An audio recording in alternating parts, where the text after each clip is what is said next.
ఏ సమయంలో అయినా, ఏ సందర్భంలో అయినా సరే, ఒకవేళ దేవునికి విరోధంగా మనం తిరుగుబాటు చేసిన వారమే గనక అయితే, అదిగో ఆ రోజున సొలొమోను ప్రార్థన చేశాడు.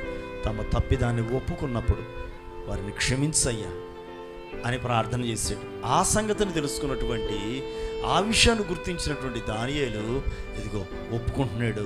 ప్రభా, మమ్మల్ని క్షమించయ్యా, మమ్మలను క్షమించయ్యా, మేము తిరుగుబాటు చేశామయ్యా, నీ ఆజ్ఞను మేము మీరాము, నీ ఆజ్ఞను తొలగి తిరుగుతూ ఉన్నాము, మమ్మల్ని క్షమించవా, నీవే మా రక్షకుడువు, నీవే మా విమోచకుడువు, మమ్మల్ని తిరిగి మా సొంత దేశానికి మమ్మల్ని నడిపించగలిగిన ప్రభుడువు నీవే, మా స్వదేశానికి మమ్మల్ని నడిపించయ్యా, వాగ్దాన దేశంలో మేము అడుగు పెట్టినట్లుగా కృపనివ్వయ్యా అని అంటూ ప్రార్థించాడుగా.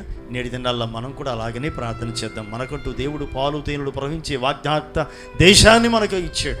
అదే పరమ సియోను, అదే పరమ యెరూషలేము, నూతన పట్టణం మన కొరకు ఆయన సిద్ధపరుస్తూ ఉన్నాడు. అది వాగ్దాన దేశంగా ప్రభు మనకిచ్చింది.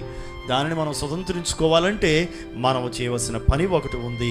అదేంటంటే, దానియేలుకు వలనే మనం మన పాపములు ఒప్పుకోవాలి. మన పాపాలే కాదు, మన పితరుల పాపాలు కూడా, వారి దోషాలు, వారి అపరాధాలు కూడా ఒప్పుకునే వారిగా ఉండాలి. ఈ దానియేలు చేసిన పని అదే. మేము అన్నాడు. ఎవరు అంటే, మా పితరులు, మేము, మా పితరులు కూడా నీ ఎదుట పాపం చేశారు, నిన్ను వ్యతిరేకించారు అని ఒప్పుకున్నాడు. అలానే నేటి దినాల్లో మనం కూడా మన పితరులు, మన తల్లిదండ్రులు, మన తాత ముత్తాతలు చేసిన పాపం ఒకవేళ మన మీద ఏలుబడి చేస్తూ ఉందేమో, దానిని మనం ఏం చేయాలి? ఈ సమయంలో, నేటి దినాల్లో మనం ఏం చేయాలి? వాటిని మనం ఒప్పుకోవాలి. మన పాపాలు ఒప్పుకోవాలి.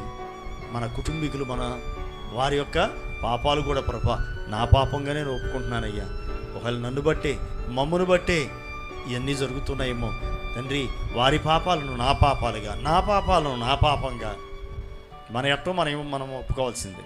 పక్కన వాళ్ళవి కూడా నావి అని అనటం చూసారా, అది గొప్ప సంగతి కదా. అలాగ ఈ దానియేలు ప్రార్థించాడు, దేవుని కృప కొరకు ఎదురు చూచాడు, కృపను పొందుకోగలిగాడు, మరలా తిరిగి యెరూషలేము పట్టణానికి తిరిగి రాగలిగారు. కనుక నేటి దినాల్లో మనం కూడా అలాగున ప్రార్థించువారిగా ఉందాం. దేవుడి అట్టి కృపను మనందరికీ దయచేయునుగాక.